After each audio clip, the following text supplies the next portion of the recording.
Hello friends, welcome to new topic work. Hindi में बोलते हैं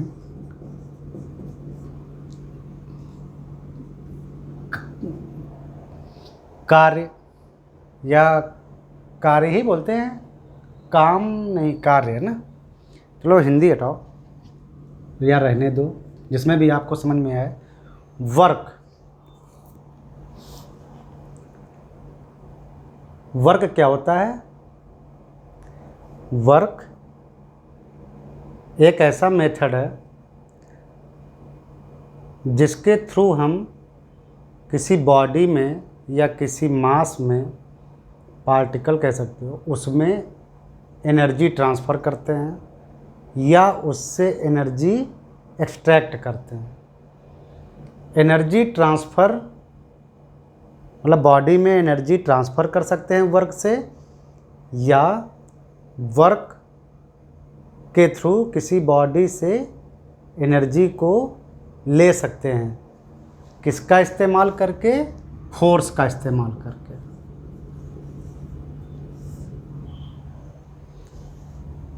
तो वर्क में क्या करते हैं हम? फोर्स का इस्तेमाल करके एनर्जी ट्रांसफ़र करते हैं।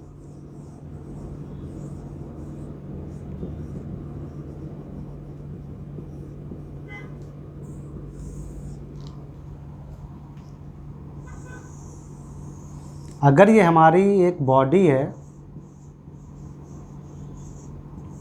और हम फोर्स का इस्तेमाल करके एनर्जी ट्रांसफ़र कराएं बॉडी के अंदर, यानी हम बॉडी की एनर्जी बढ़ा रहे हैं, बॉडी में एनर्जी ट्रांसफ़र कर रहे हैं, तो हम बोलते हैं कि बॉडी पर हमने वर्क किया है और ऐसा वर्क पॉजिटिव लिया जाता है।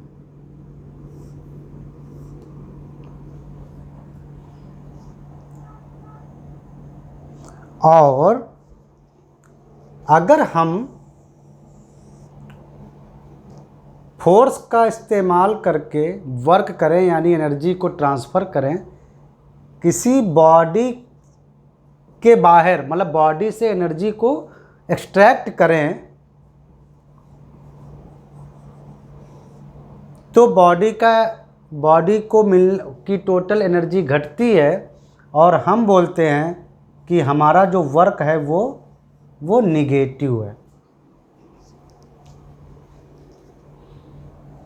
तो वर्क समझ में आया? वर्क क्या होता है? वर्क किसी बॉडी में एनर्जी ट्रांसफ़र करने का एक मेथड है जहाँ पर हम फोर्स का इस्तेमाल करते हैं। We use force. अगर हमने किसी बॉडी पर वर्क ऐसा किया फोर्स का इस्तेमाल करके कि हमने उस बॉडी में एनर्जी ट्रांसफ़र करा दी, यानी बॉडी का एनर्जी लेवल बढ़ाया, तो इसका मतलब है कि हमने पॉजिटिव वर्क किया। और अगर हमने किसी बॉडी पर वर्क किया फोर्स का इस्तेमाल करके, यानी एनर्जी ट्रांसफ़र कराई, लेकिन एनर्जी बॉडी से बाहर ट्रांसफ़र कराई, यानी बॉडी का एनर्जी लेवल घटाया, तो इसका मतलब हमने निगेटिव वर्क किया।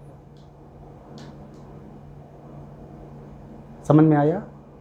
पॉजिटिव वर्क मीन्स जिस बॉडी पर हम वर्क कर रहे हैं उसकी एनर्जी बढ़ जाती है, एनर्जी उसको ट्रांसफ़र होती है। और निगेटिव वर्क मतलब कि जिस बॉडी पर हम वर्क कर रहे हैं उससे एनर्जी बाहर आती है, transfer from the body, not inside the body, into the body नहीं, फ्रॉम द बॉडी, आउटसाइड। तो बॉडी का एनर्जी लेवल गिर जाता है और हम बोलते हैं कि हमने निगेटिव वर्क किया है। लेकिन वर्क में फोर्स का इस्तेमाल होता है, वर्क में फोर्स का इस्तेमाल होता है। ये तो था बेसिक कॉन्सेप्ट, पॉजिटिव और निगेटिव, कैसे वर्क को डिफाइन करते हैं पॉजिटिव और निगेटिव।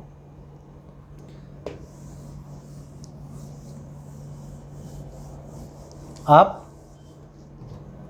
वर्क को कैलकुलेट कैसे करते हैं, ज़रा इसको देखते हैं। ये एक बॉडी है, एक ऑब्जेक्ट है।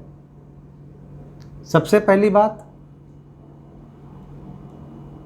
जैसे बॉडी बड़ी भी हो ना, उसका साइज बड़ा हो, तो उसको एज ए पार्टिकल मान के चलते हैं कि सारा मास यहीं पर है, और हम उसको एक पॉइंट के तौर पर या एक पार्टिकल के तौर पर दिखा सकते हैं, ठीक है। और दूसरी बात कि बॉडी रिजिड होनी चाहिए, बॉडी रिजिड होनी चाहिए, जो हम फार्मूला लगाने जा रहे हैं। पता चला बॉडी रिजिड नहीं है तो उसका एक हिस्सा मूव कर रहा है, एक हिस्सा अभी भी नहीं मूव कर रहा है। समझ में आया? तो बॉडी रिजिड होनी चाहिए। ये बॉडी है और हम इस पर एक फोर्स लगा रहे हैं, ऐसे इस डायरेक्शन में। यह है हमारा फोर्स। इस फोर्स की कुछ वैल्यू होगी और कुछ डायरेक्शन होगी। जैसे मान लो 10 न्यूटन का हम फोर्स लगा रहे हैं, तो फोर्स की वैल्यू है 10 न्यूटन और उसकी डायरेक्शन ऐसे। लेकिन अगर बॉडी इधर मूव कर जाए, और कितनी मूव कर जाए, डिस्प्लेसमेंट डी, मतलब इसकी भी एक डायरेक्शन है कि बॉडी इतना मूव किया और इस डायरेक्शन में मूव किया। तो वहां पर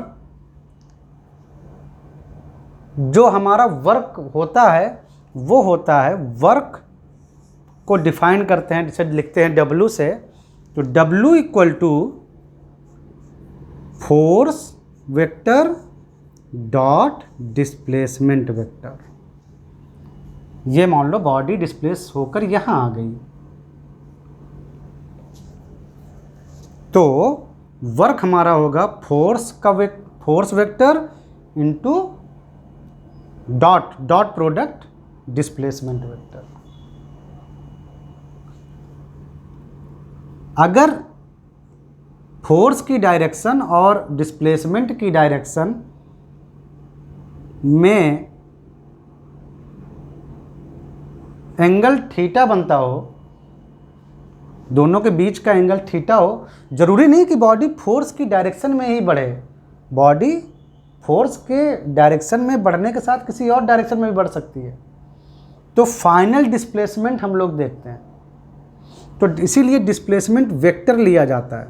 मतलब हमको उसकी डायरेक्शन का ध्यान रखना है कि किधर मुड़ गई, किधर गई बॉडी, और फोर्स किधर लग रहा था। तो उनके बीच का अगर एंगल थीटा है तो ये आ जाएगा फोर्स की value, numerical value only, displacement जो भी है वे उसकी न्यूमेरिकल वैल्यू, केवल वैल्यू, और दोनों के बीच का एंगल का cosine. Simple F D cos theta, क्योंकि न्यूमेरिकल वैल्यू को जस्ट ऐसे भी लिख सकते हैं। फोर्स की वैल्यू, डिस्प्लेसमेंट की वैल्यू और उनके बीच के एंगल का कोसाइन, ये मिलता है हमारा वर्क।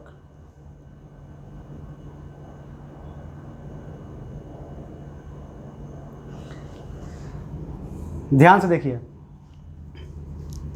अगर दोनों के बीच का एंगल, फोर्स की डायरेक्शन और डिस्प्लेसमेंट की डायरेक्शन, दोनों के बीच का एंगल अगर 90 डिग्री है तो वर्क नहीं होगा, कोई वर्क नहीं होगा, जीरो।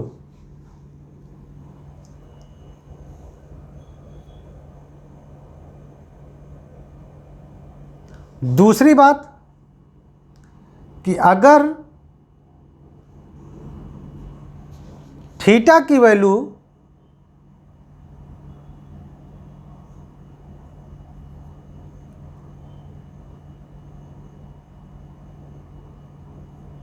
जीरो डिग्री है, यानी फोर्स डिस्प्लेसमेंट की डायरेक्शन में ही काम कर रहा है, बिल्कुल ऐसे कि बॉडी भी सर इधर डिस्प्लेस्ड हो रही है और फोर्स भी इधर ही लग रहा है इसी डायरेक्शन में।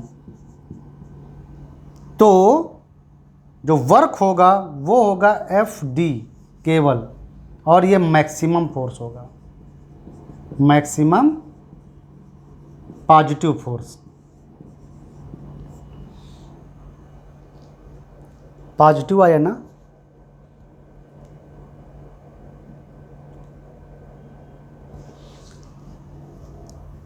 पॉजिटिव मतलब अब बॉडी का एनर्जी लेवल बढ़ रहा है, हमने बॉडी को एनर्जी ट्रांसफ़र कर दी। अगर हमारा फोर्स इस तरह से है कि वो डिस्प्लेसमेंट की डायरेक्शन में हो, तो हम बॉडी की एनर्जी लेवल बढ़ा देते हैं, यानी हम बॉडी में एनर्जी ट्रांसफ़र कर देते हैं। अगर थीटा की वैल्यू 0 से लेकर 90 के बीच में हो, तब भी, क्योंकि 0 से 90 के बीच में कॉस की वैल्यू पॉजिटिव आती है, तो तब भी जो वर्क होगा हमारा पॉजिटिव ही होगा।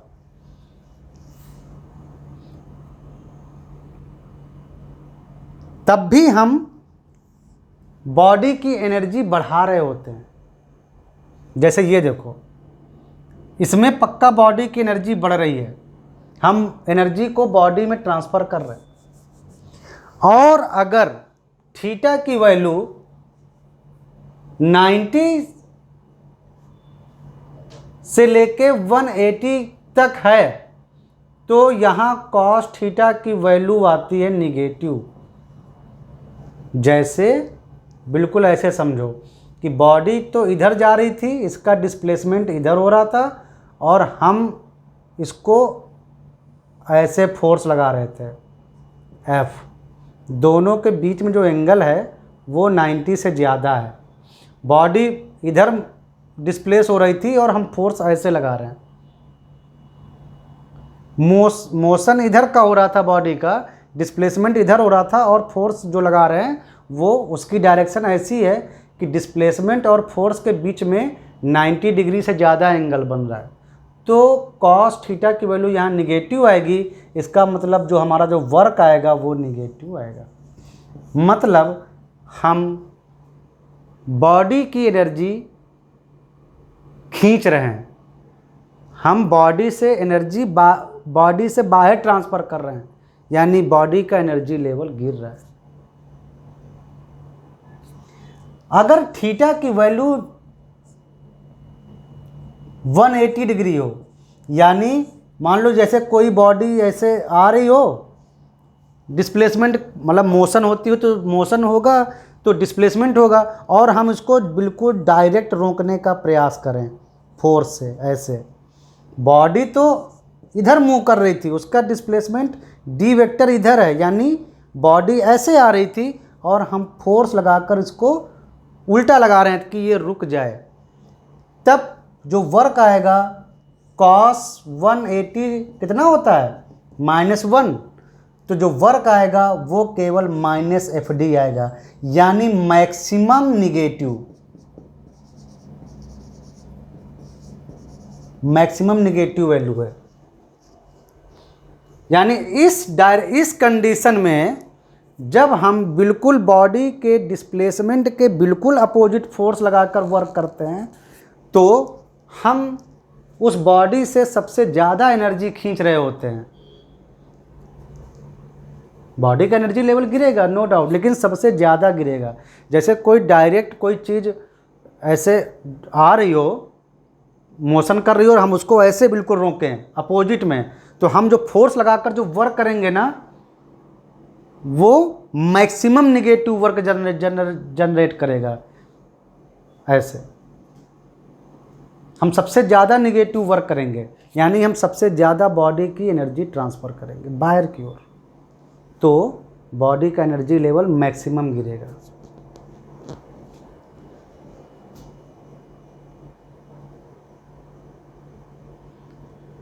अगर हमारे फोर्स लगाने से बॉडी के डिस्प्लेसमेंट में हेल्प मिलती है, तो इसका मतलब है कि हम उसकी एनर्जी बढ़ा रहे हैं, हम पॉजिटिव वर्क कर रहे हैं।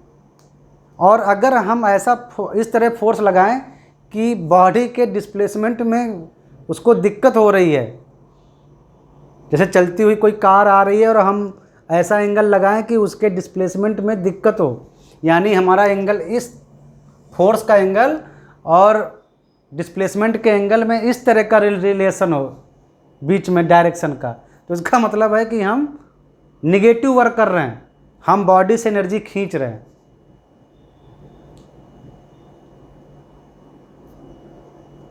समझ में आया?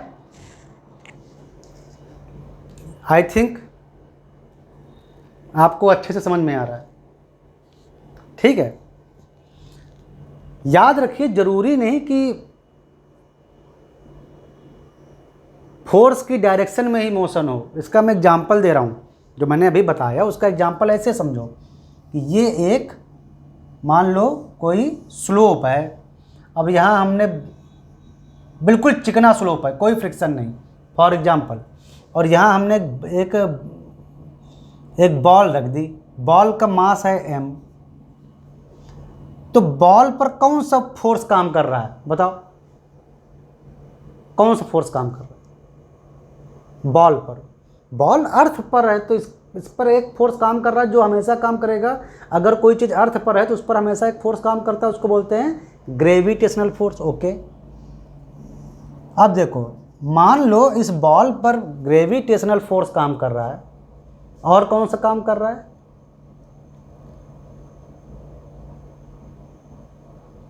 बॉल यहाँ कांटेक्ट कर रही है सरफेस को। अब ये मान लो यहाँ भी होगी, जब अगर मूव करेगी तो ये भी कांटेक्ट में है, तो बॉल पर सरफेस कांटेक्ट फोर्स लगाएगा। कांटेक्ट फोर्स यानी नॉर्मल फोर्स हमेशा कांटेक्ट होने पर लगता ही है, उसको याद कर लो। तो बॉल पर एक नॉर्मल फोर्स भी लगेगा जो कि ये सरफेस लगाएगा, स्लोप का सरफेस, और वो बॉल पर ऐसे लगेगा बिल्कुल नॉर्मल। अब बॉल का मोशन हो रहा है ऐसे इस साइड में, तो देखो ये फोर्स जो नॉर्मल फोर्स है और ये जो डिस्प्लेसमेंट यानी जो मोशन इस साइड में है, तो डिस्प्लेसमेंट इधर होगा। दोनों के बीच में एंगल है 90, तो नॉर्मल फोर्स तो कोई काम करेगा नहीं, नॉर्मल फोर्स कोई कार्य नहीं करेगा, कोई वर्क नहीं करेगा। क्यों? क्योंकि अगर इधर डिस्प्लेसमेंट ये यहाँ से यहाँ तक अगर मान लो L डिस्टेंस ले लो, तो नॉर्मल फोर्स कितना काम करेगा? Normal force vector L vector, यानी नॉर्मल फोर्स L और दोनों के बीच का एंगल यानी 90 डिग्री, तो ये होगा 0। तो नॉर्मल फोर्स तो काम करेगा नहीं, लेकिन ये वेट काम करेगा, ग्रेविटेशनल फोर्स काम करेगा, ये बॉल पर काम करेगा। कौन सा कंपोनेंट? इसका इधर वाला कंपोनेंट mg sin थीटा, ये शब्द आप जानते हो। अगर ये एंगल थीटा है तो ये यहाँ पर mg sin थीटा काम करेगा, जो कि इसको खींच के लाएगा। लेकिन ओवरऑल फोर्स कौन काम कर रहा था? ये। इससे तो कोई काम हो ही नहीं रहा है, इससे तो वर्क हो ही नहीं रहा है, वर्क मेनली इससे हो रहा है, ग्रेविटेशनल फोर्स है जो इसको खींच के नीचे लाएगा। तो देखो फोर्स तो इधर काम कर रहा है, लेकिन डिस्प्लेसमेंट इधर हो रहा है बॉल का। तो जरूरी नहीं कि जिस ओर फोर्स लग रहा हो डिस्प्लेसमेंट उधर ही हो। ओवरऑल टोटल ग्रेविटेशनल फोर्स नीचे काम कर रहा है अर्थ का, लेकिन मोशन इधर हो रहा है। समझ में आया? तो डिस्प्लेसमेंट और फोर्स का एंगल बन सकता है बीच में। जरूरी नहीं कि हम फोर्स लगाएं तो मोशन बॉडी का उसी डायरेक्शन में हो, वो किसी भी डायरेक्शन में उसका एक फिक्स मोशन हो सकता है, उस फोर्स का कंपोनेंट काम करता रहेगा, इसीलिए ये एंगल लिया जाता है।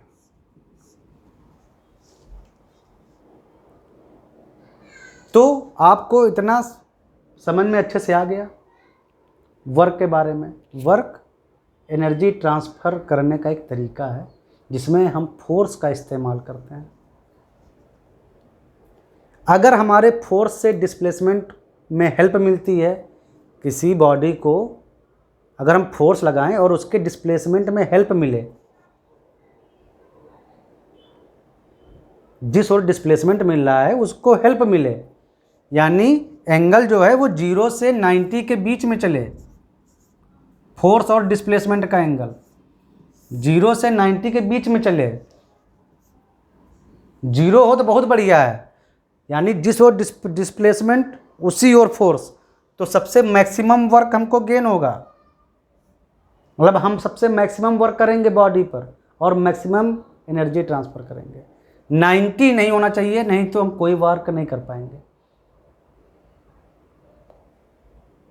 तो अगर फोर्स डिस्प्लेसमेंट को हेल्प करता है किसी बॉडी के, तो हम बॉडी पर पॉजिटिव वर्क करते हैं और बॉडी का ओवरऑल एनर्जी लेवल बढ़ जाता है। लेकिन अगर फोर्स इस तरह लगा है कि बॉडी के मोशन, जिस ओर उसका डिस्प्लेसमेंट हो रहा था बॉडी का मोशन के थ्रू, अगर हम उस डिस्प्लेसमेंट मतलब बॉडी डिस्प्लेसमेंट करना चाह रही थी और हमारा फोर्स ऐसा हो कि हम उस डिस्प्लेसमेंट का विरोध करें एक तरह से, तो जो हमारा वर्क होगा वो निगेटिव होगा और हम उस बॉडी का एनर्जी लेवल गिरा देंगे, उससे एनर्जी खींच लेंगे। और बॉडी का एनर्जी लेवल गिराना यानी निगेटिव वर्क तब होता है जब फोर्स और डिस्प्लेसमेंट में ये एंगल बन रहा हो 90 से ज़्यादा और 180 तक। ये देखो जो अभी हमने बताया, तो ये तो हमने आपको बताया बहुत बेसिक फंडा वर्क का। कुछ और देखते हैं।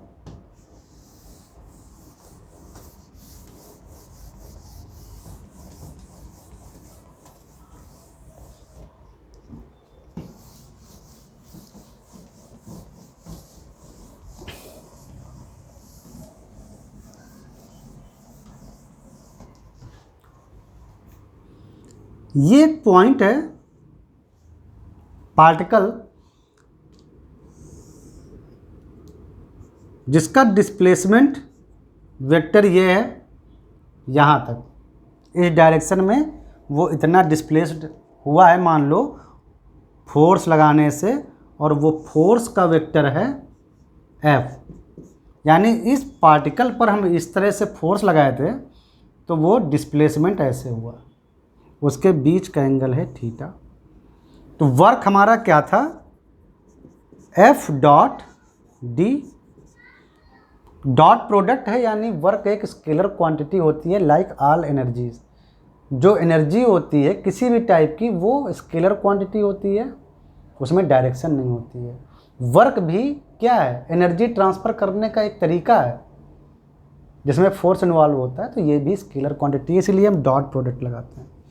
तो ये कितना आया था, एफ डी कॉस थीटा, ये वेक्टर है, और ये टोटल अगर लेंथ देखो तो केवल एफ और ये डी।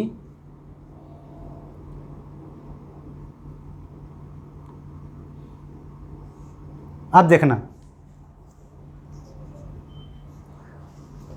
इसको ऐसे लिख सकते हो, एफ कॉस थीटा, पहले इसको लिख लो, एफ डी कॉस थीटा।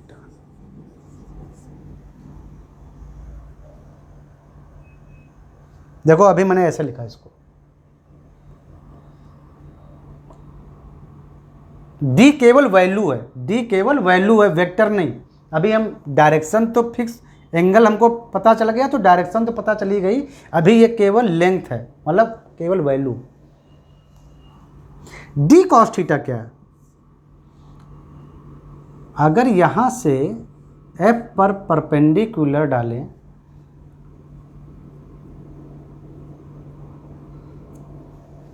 तो अगर ये डी है तो इतना कितना, ये क्या होगा, ये डी कॉस थीटा होगा कि नहीं होगा, इतना।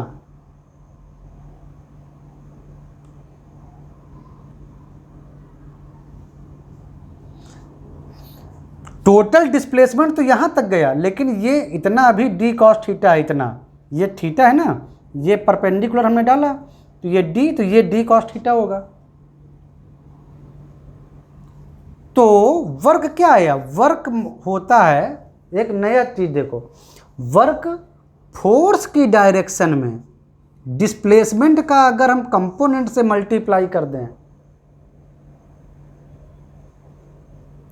फोर्स की डायरेक्शन में अगर डिस्प्लेसमेंट का कंपोनेंट, ये देखो टोटल तो डिस्प्लेसमेंट ये था इस डायरेक्शन में, लेकिन फोर्स की डायरेक्शन में उसका कंपोनेंट क्या आया, यहां उसका कंपोनेंट डी कॉस थीटा, वही तो है फोर्स की डायरेक्शन में डिस्प्लेसमेंट का कंपोनेंट,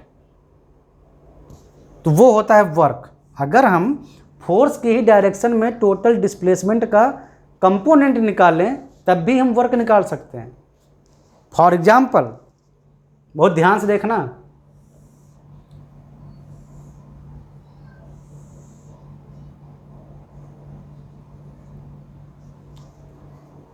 देखो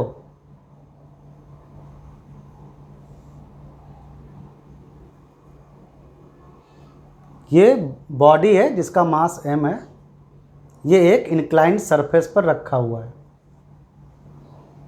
किसी स्लोप पर रखा हुआ है, बॉल है।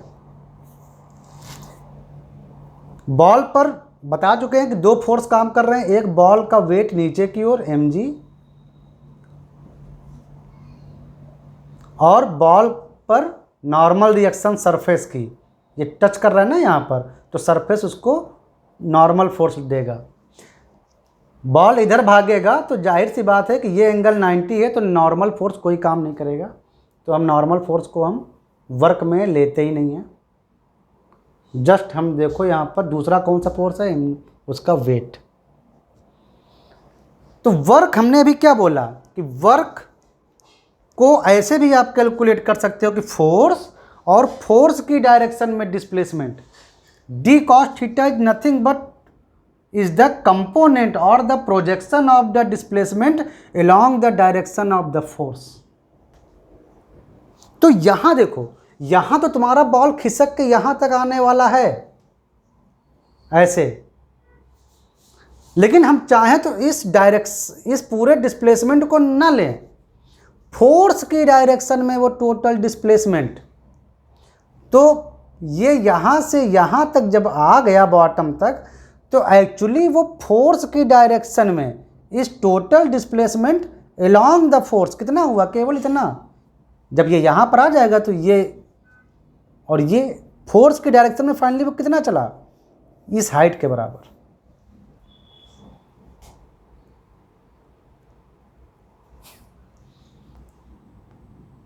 हमको ये डिस्टेंस निकालने की ज़रूरत ही नहीं है, क्योंकि ये डिस्प्लेसमेंट है टोटल, ठीक है, उसका और उसका कंपोनेंट अलोंग द, अगर इसका बॉल यहाँ से यहाँ तक आ गई है तो फाइनली वो फोर्स की डायरेक्शन में कितना मूव हुई, ये पॉइंट ये था और ये इसका बॉटम पॉइंट है, तो फाइनली वो फोर्स की डायरेक्शन में कुल कुल h डिस्टेंस चला कि नहीं चला, यहां से तो चल गया लेकिन फोर्स की डायरेक्शन में केवल h चला, तो यानी हमारा वर्क आया mg, फोर्स की डायरेक्शन में डिस्प्लेसमेंट केवल h, यानी mgh। फाइनल वो फोर्स की डायरेक्शन में तो इतनी ही हाइट चला, मतलब इतनी ही डिस्प्लेसमेंट तो हुई। आप बोलोगे कि सर इसका प्रूफ दो दोबारा, ठीक, चलो मान लो कि ये डिस्टेंस L है तुम्हारी संतुष्टि के लिए। अब इस mg को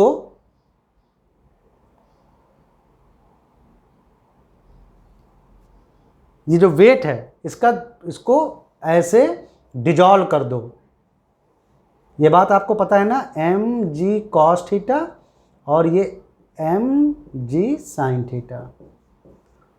बॉल डिस्प्लेस किस डायरेक्शन में हो रही थी, इस डायरेक्शन में, और ये mg cos थीटा इधर है, तो दोनों के बीच में एंगल 90 है, यानी हमको इससे कोई वर्क नहीं मिलेगा, हमको मिलेगा वर्क बस इससे। तो वर्क आया हमारा mg sin थीटा फोर्स और इनटू डिस्प्लेसमेंट L ये टोटल डिस्प्लेसमेंट अगर एल है तो एल, और दोनों के बीच का एंगल, तो फोर्स भी उसी डायरेक्शन में काम कर रहा है और डिस्प्लेसमेंट भी इसी डायरेक्शन में हो रही है, तो दोनों के बीच का एंगल है 0, तो यानी cos 0। भाई डिस्प्लेसमेंट भी इसी डायरेक्शन में होगा ना, और फोर्स भी mg sin थीटा इसका इसी डायरेक्शन में काम कर रहा है, तो टोटल वर्क आ गया mg sin थीटा और इंटू एल, तो mg l sin थीटा, और ये l sin थीटा क्या है, h ही तो है, ये देखो वर्क इज स्टिल mgh। मतलब हम वर्क को ऐसे भी निकाल सकते हैं कि डिस्प्लेसमेंट को, अगर हम टोटल डिस्प्लेसमेंट को अगर हम फोर्स की डायरेक्शन में कंपोनेंट निकाल के देखें, यूं तो था d डिस्प्लेसमेंट, लेकिन फोर्स की डायरेक्शन में जानने के लिए कि फोर्स की डायरेक्शन में उसका एक्चुअल डिस्प्लेसमेंट कितना हुआ, उससे फोर्स पर परपेंडिकुलर डालो तो उसका कॉस कंपोनेंट आ जाएगा, बस यही है। तो फोर्स और फोर्स की डायरेक्शन में डिस्प्लेसमेंट, इसको ऐसे भी लिख सकते हो, फोर्स और into force displacement in force direction, total displacement का वो कंपोनेंट जो फोर्स की डायरेक्शन में हो। ये तो है पहला तरीका। दूसरा क्या है, वर्क। आपकी हम कॉस इधर लगाते हैं, F cos theta, F D cos theta था, तो F cos theta into D. इसका मतलब हुआ आपकी हम डिस्प्लेसमेंट का कंपोनेंट नहीं निकाल रहे हैं, आपकी हम फोर्स का कंपोनेंट। अगर फोर्स, ये जो फोर्स था उसका डिस्प्लेसमेंट ये था, हम इसको थोड़ा मिटा देते हैं, ये वाला काम हमारा हो गया समझाने का। अब देखो ये फोर्स था और डिस्प्लेसमेंट था, तो अब की हम निकालते हैं एफ कॉस थीटा, यानी यहाँ से परपेंडिकुलर डालेंगे डिस्प्लेसमेंट पर, तो इतना हिस्सा आ जाएगा एफ कॉस थीटा।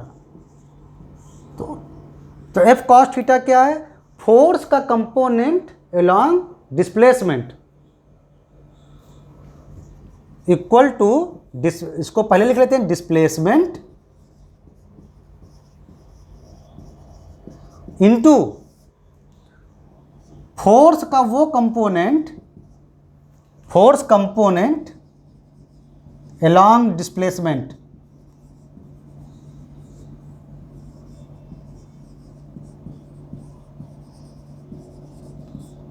यही है, दिखाएं क्या, डिस्प्लेसमेंट, ये देखो एल है डिस्प्लेसमेंट और फोर्स का component along displacement mg sin theta. ये देखो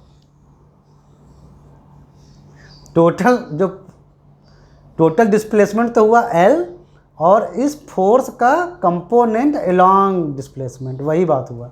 तो दोनों तरीके से निकाल सकते हो।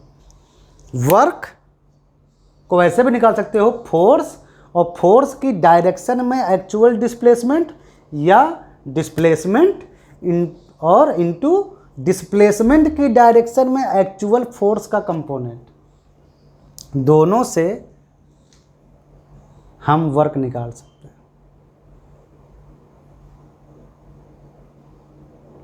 समझ में आया? चलो फंडा आपके क्लियर हो गए, वर्क के बेसिक से क्लियर हो गए। ठीक है, अभी हमको वर्क में बहुत आगे जाना है। अभी आपको वर्क का हमने थोड़ा सा बेसिक बताया और आई थिंक ये आपको बहुत अच्छे से क्लियर हुए हैं। ठीक है, आप मिलते हैं नेक्स्ट एपिसोड में। ठीक है।